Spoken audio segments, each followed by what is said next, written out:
dhugaa dubbachuu fi yeroo baay'ee ijoolleen keenya argitanii hojii isaanii ani yoon asiniin jedhu koo ijoollee baay'een amma miila darbe viidiyoo wayii kan hojjedheetan ijoolleen amma dhufanitu waan hin taane hojjeta malee ijoolleen duraa waan akkana kanaan hojjetanii jennaan ijoollee baay'een naarrabsanii turan dhugaa dubbachuu kinoo ijoolluma kalee jedhufaniidha jechuudha baqa balaa maalidha balaa tiktokiiti tiktokiin kuni balaa mushkilaa qaba sirriitti kanaafuyyuu akkana ta'uu dhiistanii yoo kana ta'u taatan malee fooloon argattanii dhugaa dubbachuuf bu'aan baay'ee tokko nama qaalitti miti yoo ta'an dhugaa dubbachuuf shiilaalatan qaane ani ofii kiyyaafan okay ani beektee ofii keetiif ogummaa gaarii jiraachuu dandeessa amma araboonni hundumtuu namni tiktokiif fayyadamne hin jiru tarii ati mana gaarii jirta yookiin sitti dubbachuu dhiisuu danda'u garuu beektee booda isaan si obsanii odoo birriittiin dhufte san indeeffatin gara biyyaatti si galchu si galee har'a asii booda si qoccaa si galee ijoollee baay'eedhaan akkanatti galee kan dhufus waluma jala laala kan dhufus waluma jala laala akkamittan gin dhugaa dubbachuu baay'ee tokko nama azaazana ijoollee nama dhufan keessattuu biyya arabaa kana warreen dhufaa jiran rakkoon isaanii rakkoo miti rakkoon immoo deebi'ee isaanuma kunoo yeroo ammaa kanatti isaanuma ragaa jira mikidaan ni baay'eedha tiktokidha tiktokii dhiisa kaameraan hin jiru hin beekan isaan hin beekan waa'ee kaameraatu iyyuu quba hin qaban biyya keessatti kan barsiisan kabiraati waa'ee kaameraa waa'ee akkamitti waan ta'e irra ga'u waan miidhan irra ga'u waa'ee isaa hin barsiisamu sini galee isaan baruma isaaniitiif jecha saniyaa salaaxaa madarishuu kana qofa kan isaan barsiisan akkaataa ijoollee tanarra mushkilaan ga'u rakkoon jiru ga'u akkaataa isaan mana keessatti ittiin hojjetan akkaataa baqa wantoota akkana kana odoo barsiisanii ijoollee tana sammuu isaanii haaromsanii as erganii waa'ee tiktokii kana akkaataa itti fayyadamtan kilaasii keessan keessatti fayyadamaa bilbila mana kutaa keessanii gadi hin baasina waa'ee kana mana madami keessatti hin hojjetina waraabina kana hin barsiisan dhimma isaaniiti kun ofirraa qofa dabarsuudha malee qarshii ani kana jedhanii wanti isaan barsiisan waan gaggaariidha waan ta'eef ilaala isaan ofumarraa dabarsu ijoollee tan ammoo asitti dhufanii miidhaan irra ga'uu hin beekan isaan akkuma biyya keessaa se'aniitu asitti dhufanii isaan silaan waan argan jedhaniitu udduu dadhaabasi hojii dhiiste amma akkana ta'uushi mana gaarii jirtaa booda ofirraa gadi baaste alatti hosi gattee boochee sagalee naataa jettas asitti deebitee jechuudha ijoolleen akkana ijoollee miskiinni hin jiru walitti qabaatti garuu ijoollee miskiina sanii fi ijoollee namoota ijoollee akkana tan walitti yoo qabamanii yoo miidhaman garuu immoo garaan nama nyaata nama qoccaa sini galee kanaafuu yoo isinitti hafe waan akkanaa kun abadan wanti ittiin maallaqaa ittiin argattu malee otoo ittiin argatte waan akkanaa kun isinitti hafe hojii keessii wayyu jijjiiramuu keessii wayyu biyya isaanirraa birrii kana hunda kaffaltee dhufte yoo kana hojjette malee fooloo siif hin godhani yoo akkana ta'e malee baqa guddachuu hin danda'u moo laazim baqa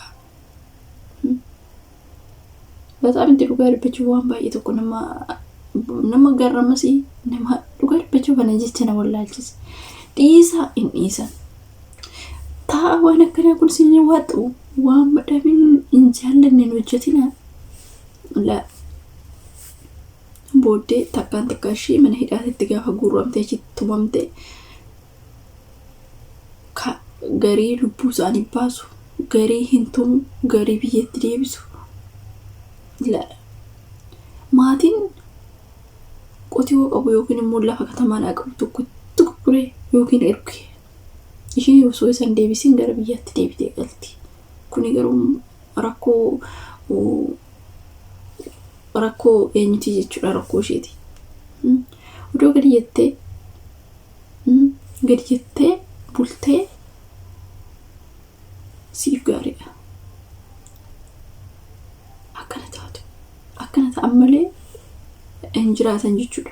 Nama tokko lamaan qabu koo ijoolleen haaraan hamma biyya Arabaa dhufan hundi wal jalatti ilaalanii waan akkana. Namni ijoolleen miskiin irree asitti yoo dhufte kana barattee achi teechee baqaa hojii dhugaa dubbachuuf ani amma fakkeenyaaf biyya Arabaa kana tureetiin jiraamti. Abadan waan akkana kana hin hojjedhu.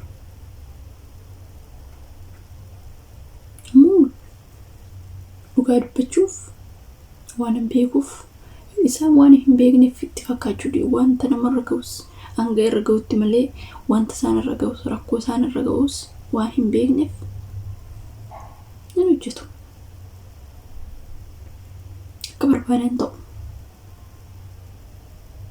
Kanaafiyyuu yaa obboloota koo dhugaa dubbachuuf warreen tumamanis warreen ajjeefamanis balaan TikTokii kanaa balaa miti. Dhiisaa yoo barbaadde kilaasii kee keessatti hojjedhu mana namaa hin waraabin baqa wanta isaanii harkaan qabdee miidiyaa irra fidin yoo si argamu rakkoo sirraan ga'u akkuma argaa jirtan miceeyyoo dheengaddaa TikTokii ishee argitee niiti fuutee mana hidhaatti darbite. Isheen nama gaariidha.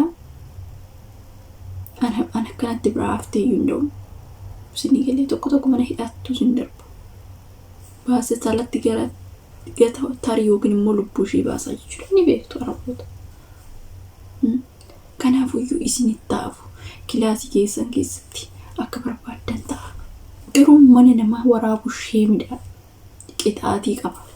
Ijoollee isaanii, kilaasii isaanii, mana isaanii waraabuun dhoorka. Kun hin baasinaas hin barsiisne maal si barsiise?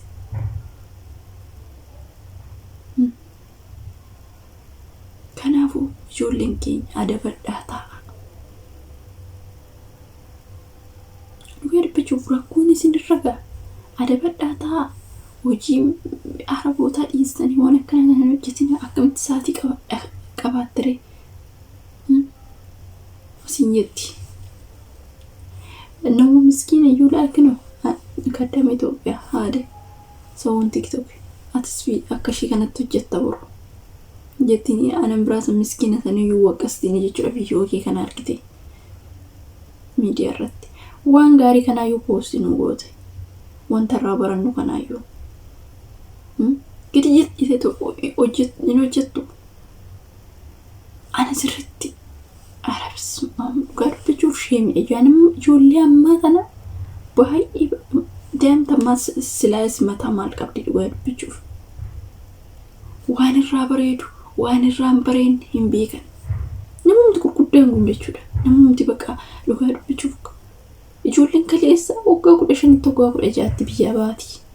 Inni hojjetti gadi jettee of jijjiirti maatii ofiitirra jijjiirte obboleewwan ofiitirra jijjiirte. Kanaafuu ani ammas waan ani isinii dhaamu ijoolleen amma dhuftan kun ijoolleen haarawaa dhuftan kun namni tokko waan akkanaa godhe takka komentii jalatti maal jetti seetanii anis akkuma waan gaarii kanaayyuu hojjetta. Anis waan akka keetii kanatti hojjedha. Anis waan akka keetii kanatti fataa jechuun akkana mana namaa keessatti fataan jettu hojjettee of jijjiirtee mana kee keessatti fataa jetta galtee malee mana namaa keessatti ammoo ofiiyyuu sitti tolu fataa jechuun hin jiru.